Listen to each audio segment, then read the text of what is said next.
ห้าวหั่นมันยืนอ๋อมีลุงเป้าหมดจะกู้จูกล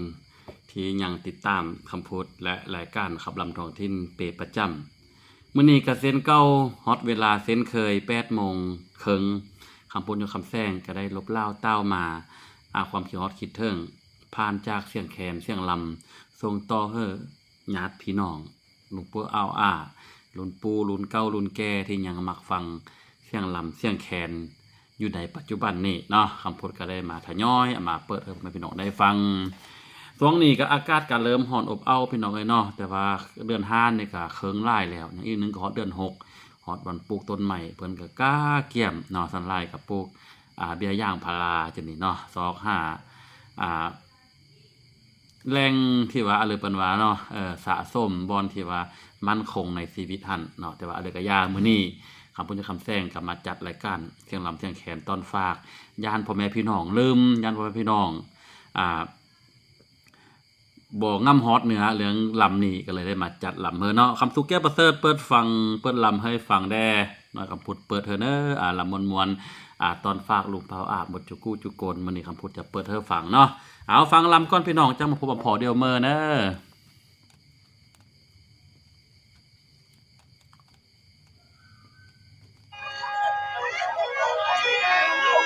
ฉันนายจริงจังเว้าฉันนายเอาจังว่าได้เนอไอ้ยะตัวเนออันเนอน้องเอ้ยอยู่ลาสิเป็นบ้าพวงละเมอได้เนอไอ้เอ้ย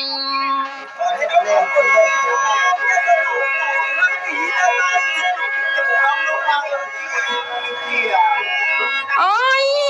น้อยเอ้ยนั่นแต่ไอ้นี่นาอันน้อมมากอกดเป็นมากไว้ละบ่เอ้ยยันแต่ไอ้นี่นาคำลมเบาตั้งไกลเอ้ยเมื่อเป็นไตน้ำบ้านบ่นอ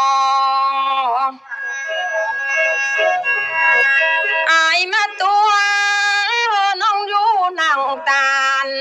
สิตัวนายคำบ่เอาบ่นออายน้อง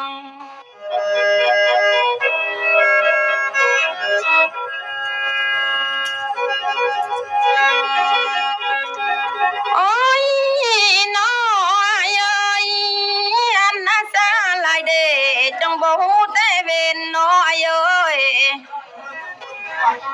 สาลายเดจังบ่เห็นแต่กี้นี่น้อฉันน่ะน้องนี่หูแต่กี้น้องบ่จ้าเบิ่งหน้าเอ้ยอันน้องหูแต่เว้นเอ้ยน้องบ่ตาหันเบิ่งเดสันในกอดห่วมบ้านน้องบ่ลมเบิ่งเดอายเอ้ย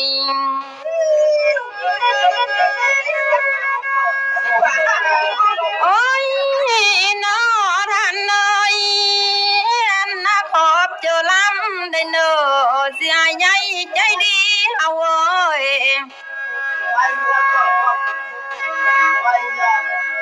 อันน่ะมีเงินเอ้ยอันน่ะเบอร์เส้นนี่สิต้นทานบ่สะได้หรือบ่อันบ่เงินข้าวๆนะเจ้าสถาบ่ได้ยักเอาไว้บ่น้องตานจังโจกออกได้อันมาป้อนคันลำนี่น้อทานเลย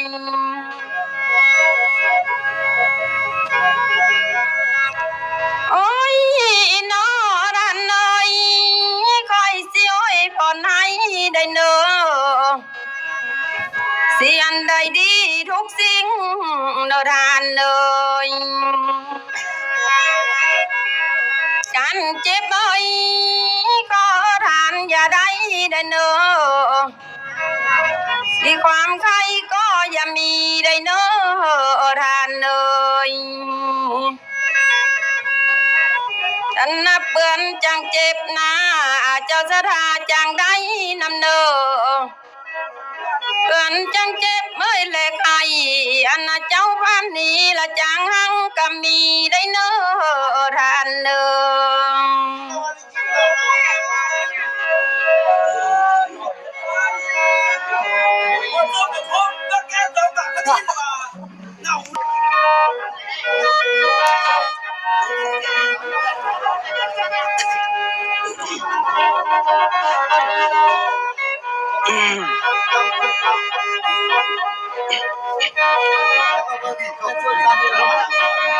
โอ้ย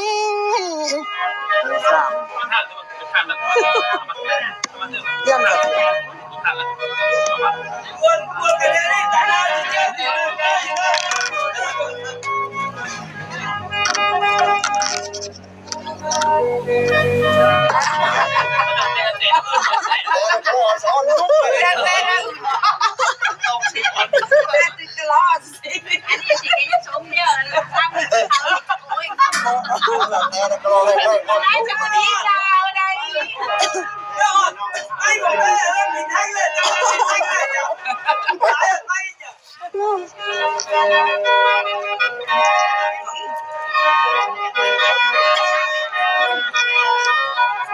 โอ้ย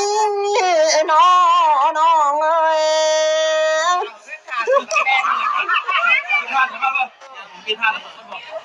เลี้ยวเราเป็นอะไรอันนี้ได้อยู่มั้งอันนี้ก็จังตองได้เสียเลยฮะนะ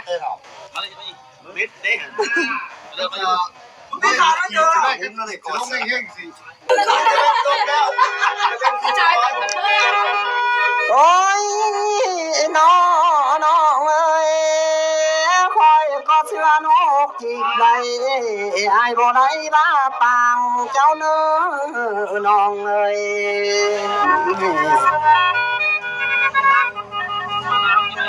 สายนี้แนวดอกจันได้เนื้อบ่ได้เคยบ้าลิ้นได้เนื้อไอ้นี่นาบ่ไล่ปิ้นความเบาสิเอาเจ้าอยู่บ่บางแท้เน้อน้องเอ้ย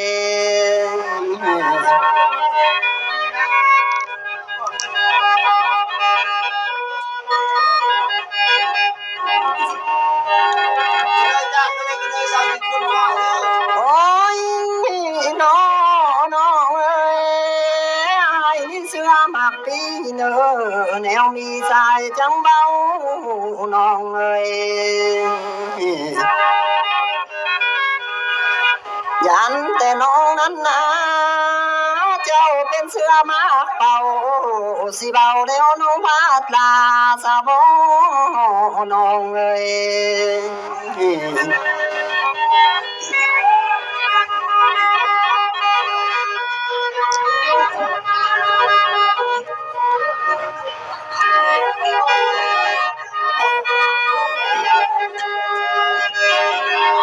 โอ้ยน้องเอ้ยไอ้นี่น่าใจประสงค์นำน้องเนื้อนางเอ้ยจังดวงคอนฮับกะตานี่นาไอ้นี่นะมาเฮ็ดหน้าน้องน้องจังทอนกาแม่นแข็งพ้นนี่แล้วน้องเอ้ย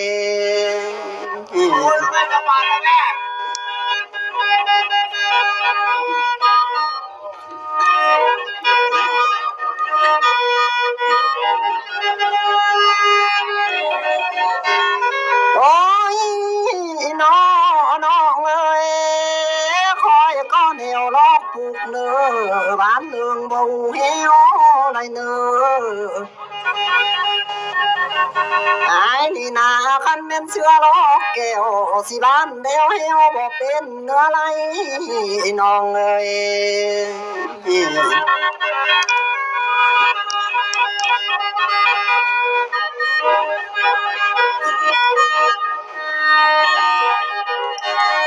โอ้ยน้องเอ้ยไอ้นี่ใจประสงค์นำน้องเพนเนอนั่นแม่นน้ำมอกกัวนี่นาหัวปูสายกันยังไตมาเลย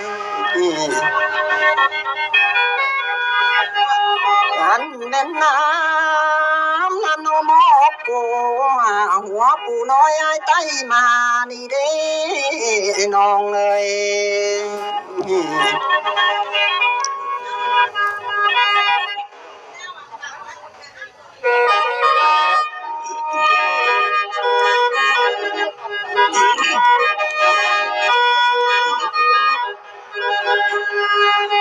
โอ้ยน้องเอ้ยคอยก็ยามได้เด้นางเอ้ยยามแต่เบาสายลำนี่นะนางเอ้ยกันเป็นแนวป้าจัดนะตัวขิงดาบเขาหัวน้องสำบอน้องเอ้ย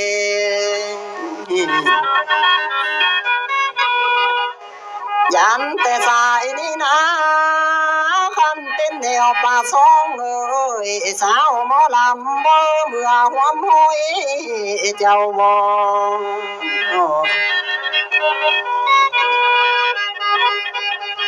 ไอ้นี่นะคันแม่นก้อยหักน้อยแม่ของลาบ่เขาอ้ำส่วนสำบ่น้องเอ้ย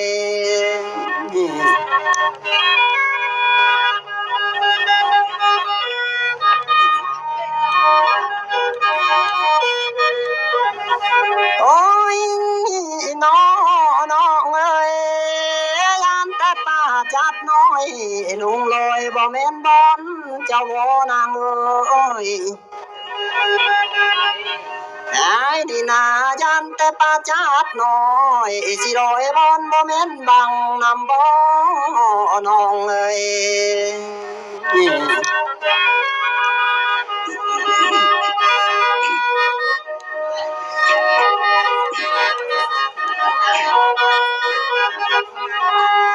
โอ้ยน้องเอ้ยคันแม่นมาฮอดนี่คันแม่นนกตู้น้อยเอามาเปลี่ยนกันคันซะน้องเอ้ย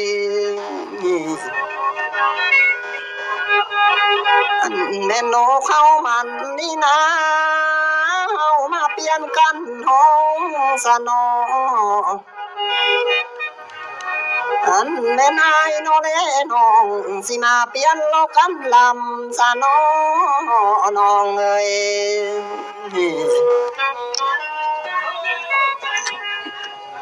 ติดที่น้อง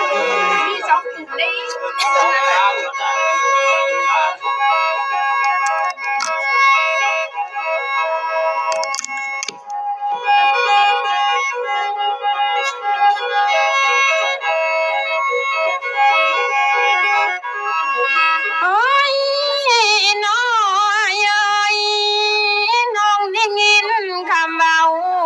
สิเป็นเราเข้ามาใส่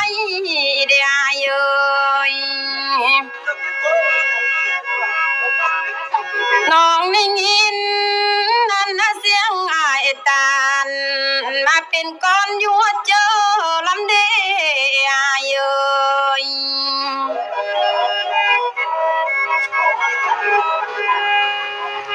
โอ้ยน้อยเอ้ยสันแม่นเสือเหือนายเอ้ยอันน่ะเป็นป้าปกหน้าน้องอยากกินตึงข้าวเบิ่งเด้อายเอ้ย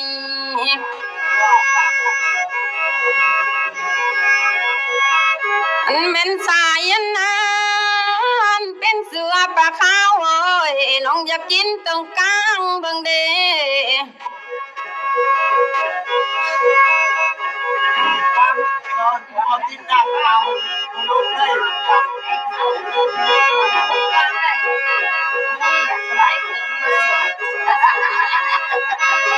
กันแม่นาย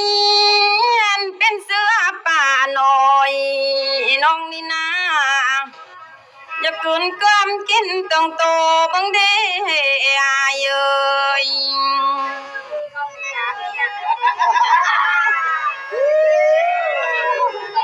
โอ้ยน้อยเอ้ย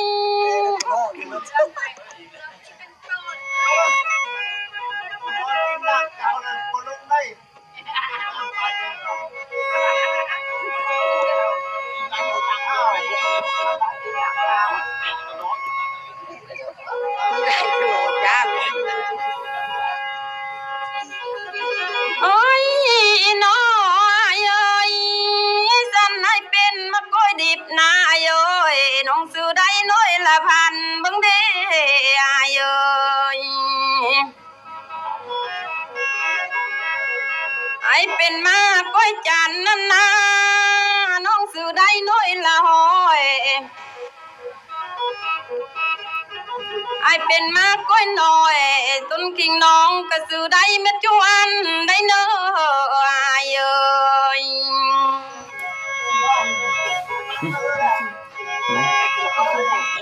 เออ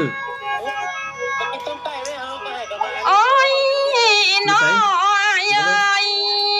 อันน่าสร้างบ่ลมน้องนี่นายังไม่เข้ารอดงาเบิ่งเด้ไอเอ้ยนี่อันน่ะป้าบ่ตายเอ้ยยังไม่เมื่อทอดกาหังเบิ่งเด้สันเนี่ยไอ้อันน่ะบ่ทันทางน้องอยากได้เอาเมื่อเขาตึมสอนเบิ่งเด้ไอ้เอ้ยโอเค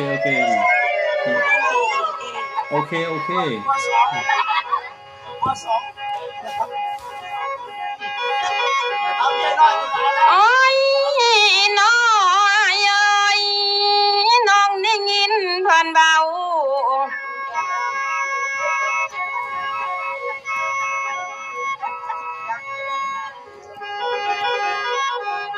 ไอ้ว่าไม่เมื่อสร้างอันนาอยู่หันนางลองเบิ่งแม่ไอ้เอ้ยอันน่ะกองลังน้องบ่มีไก่เก็บได้เลยใดไปก้อยเอ้ยสิไปจันน่ะบ่มีเคยเมื่อสู้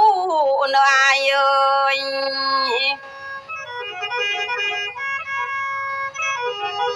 อันน่ะอยู่หันน้องสิสร้างได้ก็หุ่งเหืองบ่เด้ไอ้เอ้ย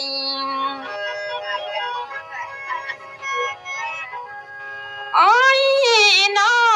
ยเอ้ยสันแม่นน้องได้ยายนะเอ้ยน้องคำหัดอยู่คือของเบิ่งเด้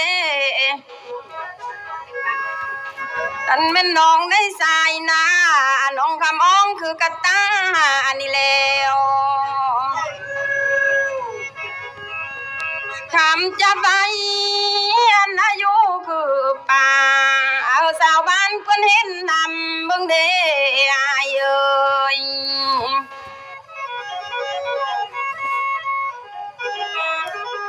ยันแต่ยอดบ่ซึ้งบ่นอต้นขิงนางคำบ่เกิงเจ้าบ่เอ้ยบ่แม่นลูกสาวเจกหน้าบ่ได้นั่งหันเนื้อเจ้าบ่อายเอ้ยบ่แม่นลูกสาวคุณได้เนอสาวเพียเอ้ยบ่ได้เมื่อนั่งหันไตเจ้าเนื้อบ่แม่นลูกเอ้ยสาวทานบ่ได้ตานนอคำเจ้าบ่อายเอ้ย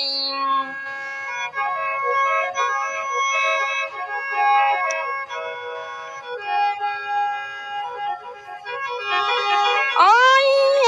น้อยเอ้ย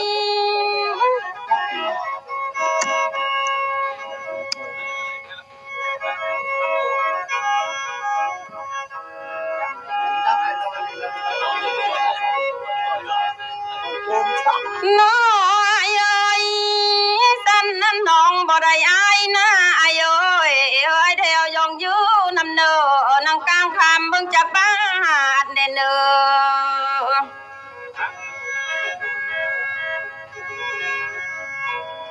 บ้านน้องหกล็อก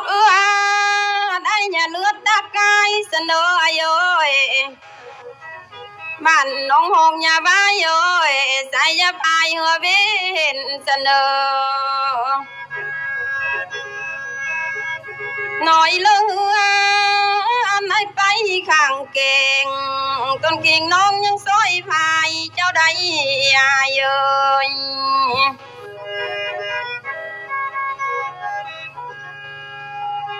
โอ้ยน้อยเอ้ยไอ้ไม้เมื่อสร้างนำแม่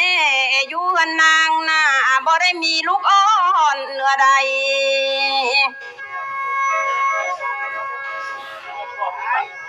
อันน่ะลูกผู้กอกกันนะก็เยอะเปียงเบิดตานแล้วใดเอ้ย ลูกกูกลางหน้าก็เยอะเปียงไปอ้อยแล้วได้ลูกกูลาย้อนย้อยก็ซ้ำคอยนั่งลำนี่แล้วได้อายเอ้ย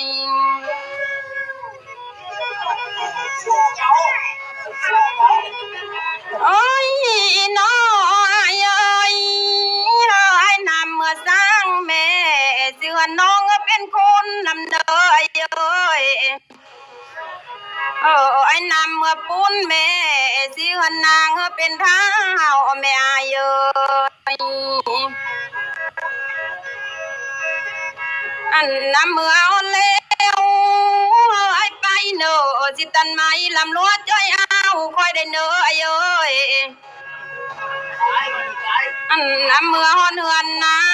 ไอ้ได้ไปได้สิตันไม้ละลำยาวจ้อยพ่อคอยได้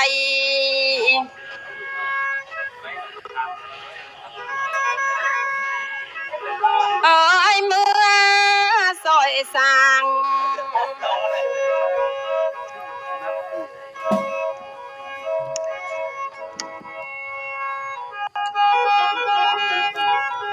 เสียน้องงงวางนำเนื้อเอ้ย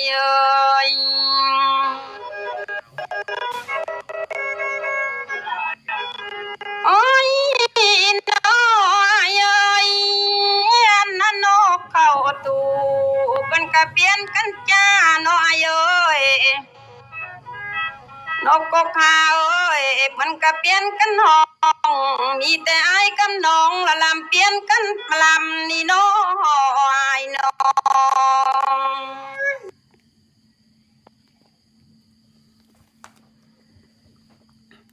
อ้าวจบหมดแล้วพี่น้องเนาะกับเสียงลำเสียงแคนของไม้อ้อนลากาของหนังกล้องที่ลำอยู่บ้านศพหยวงหันคำพูดเอามาเฟิร์สเธอฟังคืนอีกเนาะอันนี้ถือว่าเฮือนคำพูดได้อ่านน้ำเลยพี่น้องเนอะน้ำดื่มโอพีมาเปโตแทนค่ายเนาะอยู่บ้านน้ำย่างเมืองทองแข้งบริคำไซนี้ไต่หลักสาวบ่ไต่ก็เลยก็ตามปาหันมานี่มาก็มาแวะอุดหนุนซื้อน้ำจอยคำพูดในเด้อเนาะคำพูดเอาน้ำมาเปโตแทนค่ายส่งตัวเมืองทองนี่ทานเด้อได้ใกล้มาตั้งน้ำย่างจากสื่อน้ำก็แวะเข้ามาถือจอยคำพูดได้เนาะคำพูดจะค่ายเฮ้อพอได้ทุนได้ฮอนในการจัดเลยกอกรายการต่อไปเนี่ยพี่น้องเอ้ยน้ำดื่มโอพีเนอะเอาเสียงลำกี้นี่ม้วนๆพี่น้องเอ้ยเนาะเศร้ากล่องถือว่าแต่กี้เพิ่นก็ห่างหายวงการไปได้10 ปีว่าซะไปแต่เอาพวกอุ่นจะนี่บางเทื่อเพิ่นก็มาลำแล้วจะนี่เนาะพระพุทธได้อวนทีมงานปลำอยู่ต่างบ้านศพหยวงบ้านกระปับอุ่นโอ้ทวนเลยบ้านท่านพี่น้องเอ้ยจะเป็นแต่ว่าเมื่ออันหมากอาหารนะหมากมาลินจี้คำพูดก็ได้กี่เพื่ออามาต้อนพูดละเล็กละหน่อยก็ได้กี่ตุ่มขวัญโยเนาะมือหันกับปลำหยอกล้อง5อ่านแม่ไม่นึ่มเนาะไม่นึ่มลุงไม่ปุ้ยแล้วก็ไม่อ่อนแล้วก็เสียงไล่ที่เปิ้นได้หยอกล้อง5หันเนาะคำพูดก็ได้อวนทีมงานปลาหวมอยู่ในงานท่านทางไอ้มันเบอร์วาเพิ่นติดต่อปลาเนาะจุไอ้ไข่ขำโกนปลามือหันก็ได้เนาะจุไอ้ซ่อนจุไอ้โกนขนาดเลยคำพูดก็ได้ปลาฟังลำอยู่หันเนาะเอาฟังลำก้อนนี่เติมเด้อลำมันนึงเติมละคำพูดก็ที่ได้ลาจากไปพี่น้องเนาะฟังก้อนนี่ก้อนฟังเหมือนเด้อน้องเอ้ยน้องก็เบาจริงเทน้องก็ตีสายนี่นวดหน้าอายสิเต้าเมื่อเทก่อนเน้อน้องเอ้ย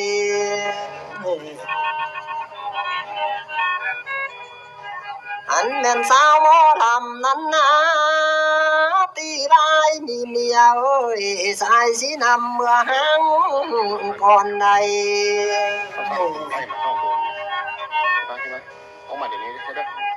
ไอ้นี่นะสิเมื่อป้าสู่เสียก่อนเน้อนางเอ้ยสิเมื่อป้าเมียไว้เมาลาผู้นั่งลำก่อนใดน้องเอ้ย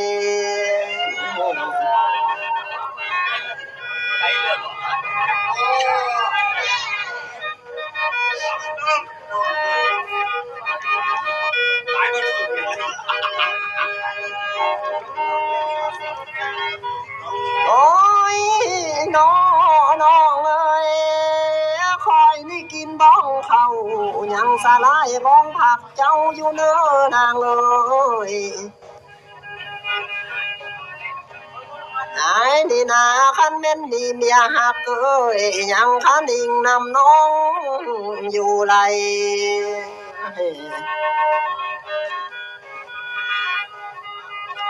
ไอ้นี่นาคันบ่ยานโดไทยบ้านเพิ่นเบาอยากเอาหำเข้าทางซองเบิ่งเด้น้องเอ้ย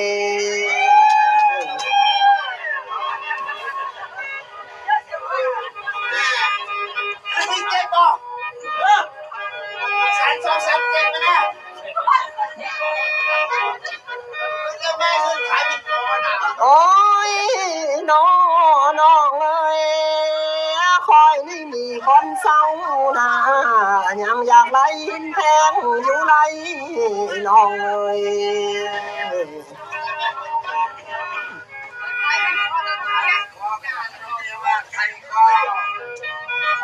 หนาวใส่ลำนี่นะคันแม่นดีเมียหักเอ้ยเมียเพลงยังคันดิ่งนำดาอยู่ไร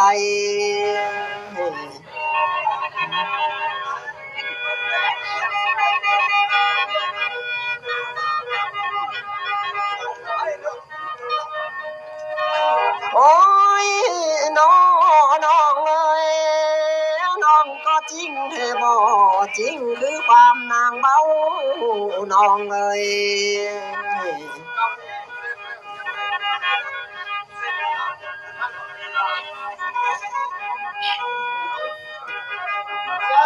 น้องก็เอาแท้บ่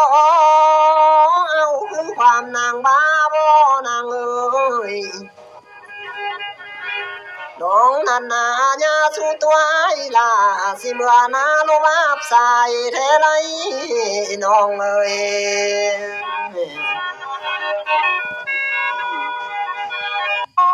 น้องเอ้ยโอ้ยน้องหอมบ้องไม้นี่ก็สีกลมโดดล้มลาแล้วจังนอนในเนื้อน้องเอ้ย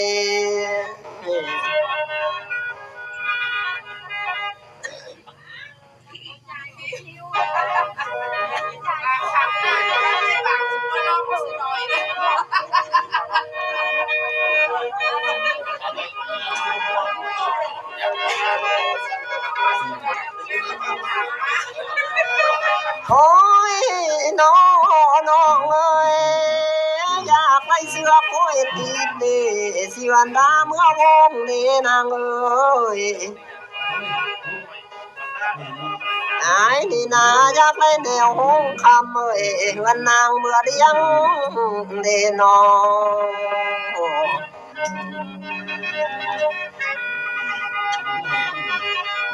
ไอ้นี่นาบ่ได้แนวมากเกี่ยงมักดาวโซไม้เก่าอยู่เนอน้องเอ้ย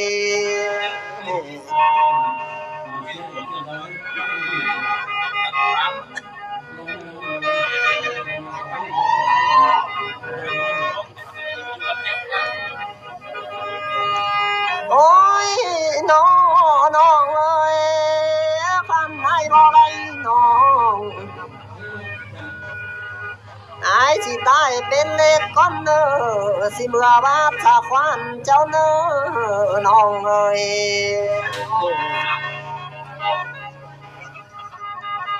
สายนี่บ่ได้นางนั้นนะไอ้สิตายเป็นหินก้อนเนอสิเมื่อบาดสะพาเจ้าไหล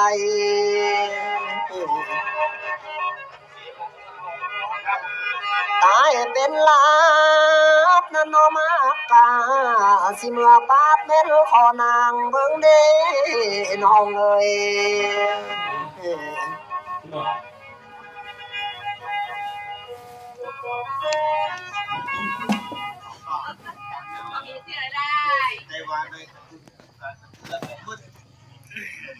บันไดให้สินำพี่ใต้เก้า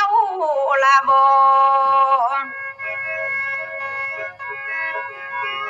อันบ้านน้อง มื้อนี้อันบักน้องได้ขมายสินำเจ้าผู้บ่ตายสิเหลือเจอลำเดอายเอ้ย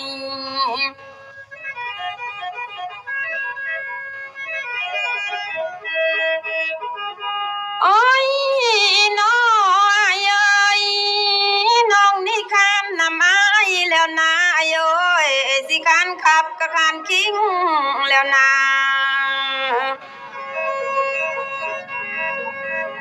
อันน่ะโดยอยู่หิงคำเมื่อกิ้งจุไว้เบิ่งเด้เอ้ย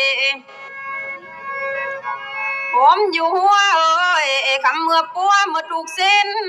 เบิ่งเด้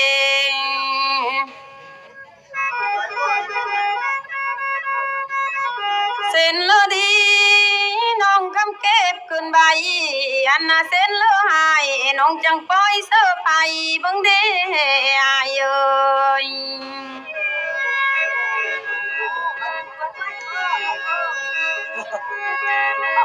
โอ้ย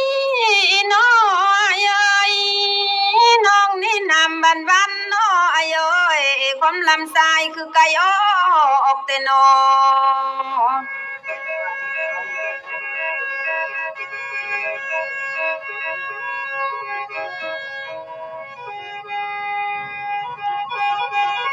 โอ้ยน้อยเอ้ยคอยกะยานลำเดอเอ้ยยันแต่อายไก่น้อง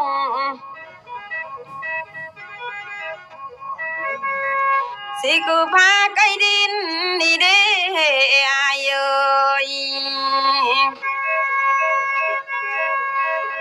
คอยกะยานลำเดยันแต่อายไก่น้องเอ้ยสิคือหัวไก่พังนี่แล้วงานไอ้ลาจางน้องอันน่ะไปเอ้ยวันสิผ่านแล้วบ่ส่องเห็นก็เหลือเจอลำเดอายเอ้ย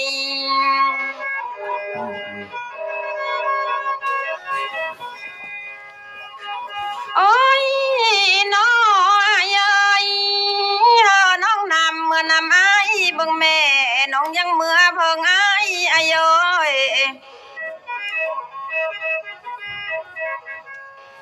สิคือเพิ่งน้องเบิ่งเด้อายเอ้ยน้องยังนำเมื่อนำอายเบิ่งเด้สิคือทองเพิ่งเบาเบิ่งเด้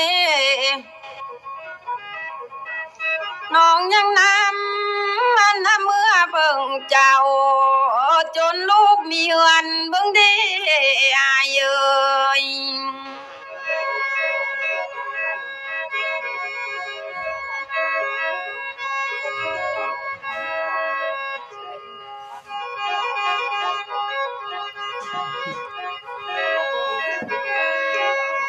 โอ้ยน้อ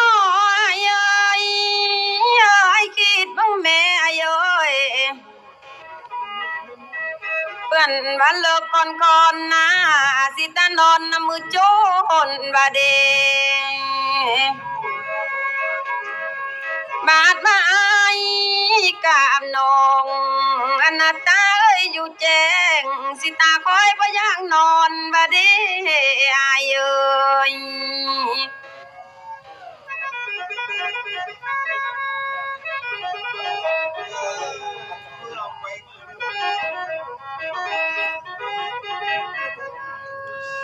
โอ้ยน้อยเอ้ยเมื่อนำน้องแม่เอ้ยอันน่ะเฮือนน้องนี้กับผู้ปลูกปืนหน้าแล้วเด้อายเอ้ยอันน่ะอยู่อันนางกับผู้พาบุญกว้างเด้ออายเอ้ยผู้พาอมไหลสอนสิสอนอายุทงยามแล้วเด้อายเอ้ย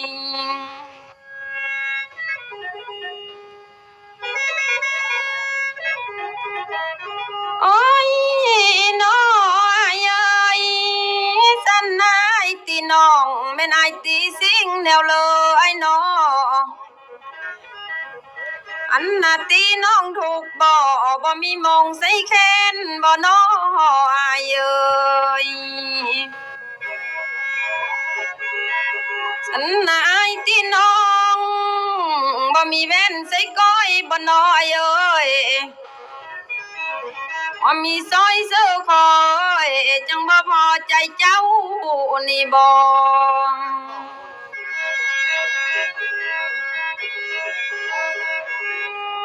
โอ้ยน้อยเอ้ยสันไอจริงคือเบาสันไอเอาคือบ้านนา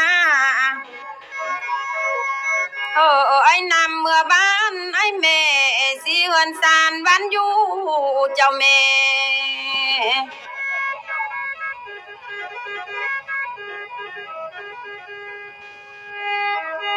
ไอ้เมื่อมึงแม่นะเมื่อบ้านอายสิขายไก่แม่ไอ้เสียมาเนยเอ้ยอันไอ้เมื่อฮอดเฮือนนะขายตึงเฮือนสิตึงสารมาแต่งงานเอาน้องนำแม่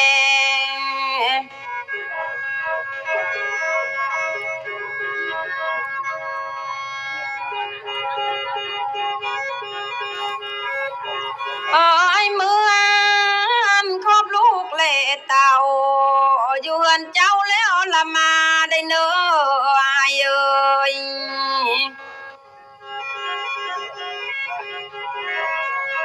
อันน่ะกองลังน้องบ่ได้เปียดน้ำคาเลยได้เอ้ยอันอยู่แค่เมือนนางนาบ่ได้หกน้ำแตงเลยได้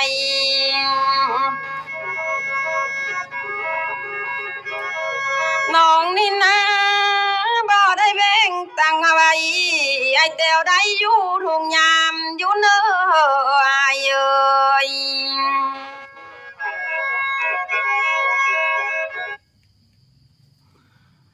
จบลงแล้วเนาะคำพูดได้ปาพาทีมงานปลำอยู่บ้านเผาไตแมนจูเฮาบ้านซบย่วงกับปั๊บบ้านมักลิ้นจีทวนตะวันได้หลายมื้อหั่นเนาะปลำเมิดขึ้นของกีอาหารเสริมอาหารว่างแม่มักลิ้นจีฮักอายุเป๊ะตั้งหลังเลยเนาะเอามาฮอดนี่คำพูดยกคำแซงข้อลาผักพรเด้อพบเด้อมื้อในมื้อหน้าสำหรับมื้อนี้สบายดีเด้อเนาะก่อนจากนี่คำพูดไอเลยได้ปลามาต่างนี้ต่างหันเด้ออย่าลืมมาอุดหนุนคำพูดเด้อคำพูดเป็นตัวแทนค่ายน้ำโอพีอยู่ที่บ้านน้ำย่างเมืองทองแข้งบริคำไซไอเลยได้มาเพียงทองแล้วท่านมาคำพูดแล้วก็ซื้อน้ำจอยคำพูดเด้อสำหรับมื้อนี้สบายดี